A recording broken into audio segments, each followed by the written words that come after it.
Assalamualaikum warahmatullahi taala wabarakatuh. Si Mahal nakatulala, hindi nakabili ng manok. Yan, hello guys. Kaya na bad trip.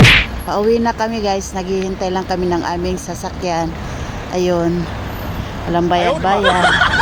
Yan, naparating na 227. Yan ang sasakyan namin papunta ng dalawa kasi ang option na sasakyan namin, 227 at saka 203. So wala man 203, dito na lang kami sasakay. Yan. Ayun. Open na sesame. Ayan.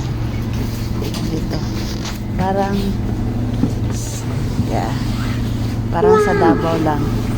Free bus, service bus. Ganito rin dito. Yan. Kaya Mahal, anong masasabi mo hindi ka nakabili ng manok? Malungkot ako. Malungkot daw siya kasi hindi siya nakabili ng manok at saka sibuyas. Tumingin ka man. Ano sibuyas mo? Doon na lang tumamay sa ano pero. Oo, doon.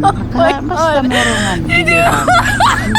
Hindi yan titigil guys hanggat hindi yan nakabili ng kung anong gusto niya. Hindi po pwede ang puti gawin mong pula. Kailangan puti-puti talaga. Kaya thank you for watching guys. Maraming salamat. Ano sasabihin mo, ciao daw? Oh, yun lang. Ganun lang siya.